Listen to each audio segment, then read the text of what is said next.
Welcome to the My Creative Days podcast, where we will talk about all things DIY, home decor, decorating tips, and creating a beautiful home on a budget.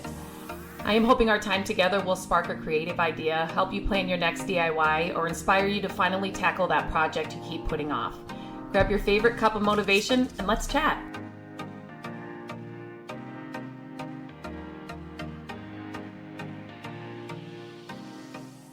Hello and welcome back to the podcast. Today I'm going to talk about a topic that came up. It wasn't necessarily a question. It was a topic that came up and I thought it would be a good podcast to record. I don't think I have recorded this like in this. I know I've talked about some of these things, but I thought let's just put it all in a package in one podcast. And today we are talking about how to get repeat buyers for your flip furniture. Why are repeat buyers so important? So getting someone to buy from you once is great, right? But repeat buyers it's a game changer. It is a game changer. They trust your work, they love your style, and they'll keep coming back. Plus, here's the main thing. It's so much easier to sell to someone who already knows you and knows your work. And it's just an easier sale. So if you can get repeat buyers or maybe it's repeat custom orders, they have a piece and they want you to do A, B, C, and D.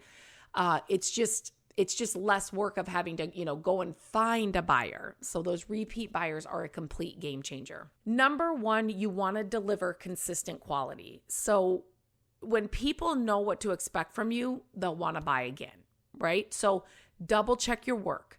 Make sure it's sturdy furniture. Flawless finishes, small details matter, clean wood, nice hardware, perfect paint jobs. Maybe it's, like you're cleaning out the drawers and adding salve to the drawers or something to just, make that wood inside the drawers pop and just be fresh and clean. Be honest in your listings, like no surprises for your customers. Quality equals trust and trust equals repeat buyers. So that is number one. Number two, personalize the experience. So personalizing the buying experience makes your customers feel special. And here's a few ways that you can do it. So thank you notes. A simple thank you note goes a long way. A handwritten, you can go to Dollar Tree and get like a pack of, I don't know what it is, 8 or 10 thank you cards. And just write a handwritten note inside the card. You can, go to Vistaprint and you can get like thank you cards that have maybe your logo on it or your photo on it or something, and then just fill out, it's like a postcard type of thing. Fill out one of those and stick it in a drawer. Like it doesn't have to be, you can just even use paper. Like it doesn't have to be super fancy or super expensive, but just a simple thank you note goes a long way. Custom requests. So if they want, a specific color or style, try to accommodate it. Custom work is definitely something that you will, especially if you're just starting out and maybe you're flipping furniture just for your home. Somebody is going to come along, a friend, a family member, a friend of a friend that'll say, I have a dresser. Can you do this for me? I promise you that's going to happen. And so custom work is something that you don't have to do. You don't have to make that part of your business, but it is something that can come up. It is something where you can charge more money for that. There is a right and a wrong way to do that. There's certain questions you need to ask. There's kind of like a contract you should have them fill out. I go over all this and give you all this information and the contract and all those things inside the Furniture Flipping Academy. We will definitely link that in the show notes just in case it's something you've thought about, or maybe this is the first time you've heard that we have a Furniture Flipping Academy. That link will take you right to the informational page and walk you through what is inside the Academy. But custom requests, that is like a personal experience, right? And so you want to try and accommodate that, but there is a right and a wrong way to go about it. A lot of people that have come through the Academy, you're not going to get paid what you should for custom work because they didn't know. I didn't know I should ask that. I didn't know I had to think about that. I didn't know, that's how you learn. But we want to make sure that you don't go through that your first time. So we go through all that in the Academy. And then a follow-up. After the sale, check in. Ask how they're enjoying the piece. I even say go one step further because this can help your business. Ask them for like a testimonial or a photo of the piece in their home. That's going to give you kind of like social proof, they call it, but it's something you could use, depending on where you are in your business. I don't want to get too far ahead of myself, but like if you have a newsletter or you have an email that's going out to people that, maybe they're on your list for your furniture pieces. Maybe you have started social media for your furniture flipping business.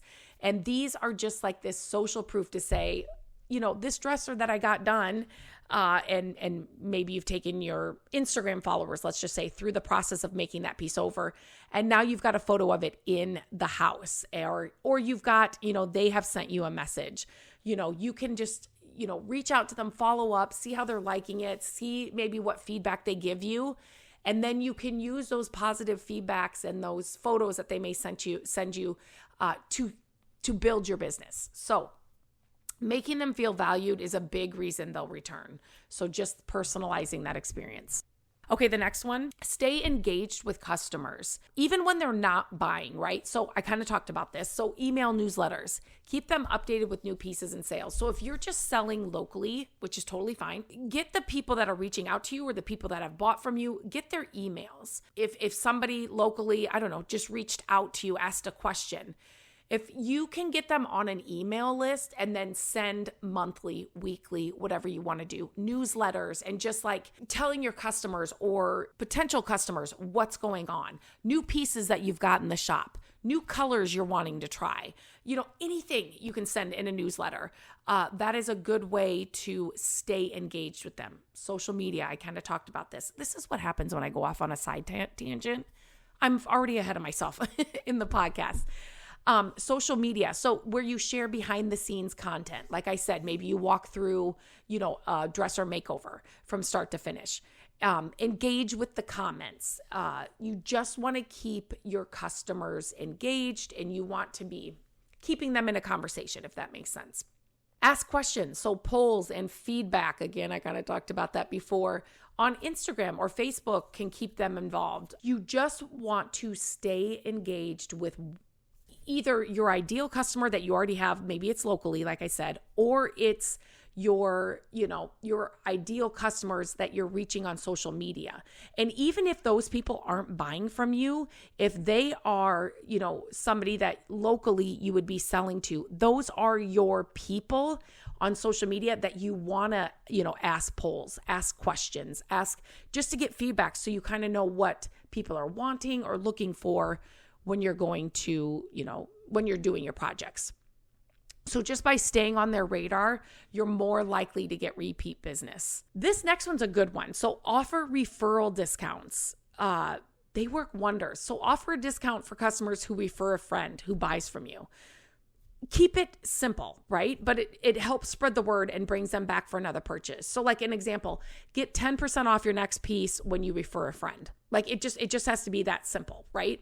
But that is, it kind of gives them a little incentive to spread the word about you and what you do. The next one, make shopping easy. You want clear online listings. So like this is going to depend on where you're selling, right? Are you shipping your pieces? Are you just selling locally? Are you just, is it a flea market that you set up your pieces at? Whatever it is, you want to make sure that, your listings are clear. Use good photos, detailed descriptions, flexible payments. So offer multiple payment methods like PayPal or Venmo or, whatever it is to just make that payment option super simple. And then easy pickup / delivery. The easier it is for them to get their furniture, the better. I don't know how many times we used to have people say, well, but can you deliver it? And you can definitely offer a delivery, but charge for it. Yes, for an extra $50, an extra whatever. Or, it's an extra $50 for up to whatever you want to say, 20 miles or, whatever it is. Like you definitely want to have all those parameters set in place, but just make that easy pickup and delivery. Make it easy for them. If shopping is simple, they'll come back again. And you kind of like these things, these are just this list, just think about your own self, right? Like if shopping is simple, you're more easy to do it. If you have to just think of an online purchase, I mean, this is a business. So it's just think of any place that you purchase online. If you have to jump through 3 steps, 3 different, what do I want to say? like windows or whatever, and you have to keep clicking next. Now, like it's finally, for me, especially, it's like, it's not worth it. Like, okay, I don't need this thing anymore. You just want to make things super simple and easy for them. So to get repeat buyers, you want to focus on quality, personalization, staying engaged, offering referrals, and making it super easy to shop.